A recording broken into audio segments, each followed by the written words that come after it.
On December 2nd, 1805, amid the frost-laced fields of Moravia, Napoleon Bonaparte orchestrated a battle that would etch his name into the annals of military genius. The Battle of Austerlitz, also known as the Battle of the Three Emperors. Facing the combined might of Tsar Alexander I of Russia and Holy Roman Emperor Francis II of Austria, Napoleon's Grande Armée, though outnumbered, executed a masterstroke of strategy and deception. Napoleon feigned weakness by deliberately thinning his right flank and relinquishing the strategic Pratzen Heights, luring the Allies into a trap. As the Allies descended to envelop the French right, Napoleon seized the moment. At dawn, under the cover of mist, Marshal Soult's Fourth Corps surged forward, reclaiming the Pratzen Heights and cleaving the Allied center in two. Simultaneously, Marshal Davout's Third Corps, after a grueling 48-hour march, reinforced the beleaguered right flank, holding firm against the Allied assault. The battlefield turned into chaos for the Allies. In the north, French cavalry under Murat repelled Russian horsemen, while in the south, French forces overwhelmed the enemy near Sokolnitz and Telnitz. A dramatic episode unfolded as retreating Russian troops attempted to cross the frozen Sachin ponds. French artillery shattered the ice, leading to the drowning of many soldiers and the loss of artillery pieces. By day's end, the Allies suffered devastating losses. Approximately 15,000 killed or wounded and 11,000 captured, compared to 9,000 French casualties. The victory dismantled the Third Coalition, leading to Austria's armistice and Russia's withdrawal. Napoleon's triumph at Austerlitz not only secured his empire, but also showcased his unparalleled military acumen, drawing comparisons to historic battles like Cannae. In a letter dated May 9, 1806, Dragoon Toussaint Waltery recounted his experiences during the Battle of Austerlitz. "We began firing at 6 in the morning. The Russians and the Austrians answered 5 minutes after.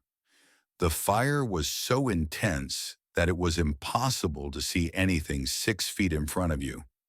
We retreated 3 times, but the 4th time, we managed to rout the Russians and the Austrians. We fought against the Imperial Guard of Russia. They were very strong, but we beat them. My horse was killed during the Battle of Austerlitz, and I almost died, but I fortunately took the horse of another dragoon who had just been cut in two by a cannonball." Waltery's vivid description underscores the chaos and ferocity of the battle, highlighting the resilience and determination of the French troops. Here are the reflections from a French infantryman, Pierre-Joseph Seronval, serving in the 92nd Line Infantry Regiment, provided a broader perspective on the aftermath.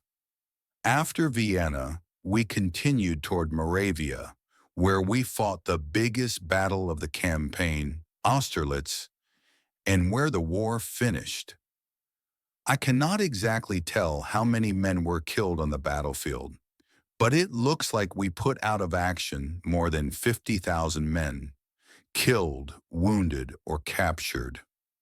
Seronval's account emphasizes the victory's scale and significance, marking the campaign's end.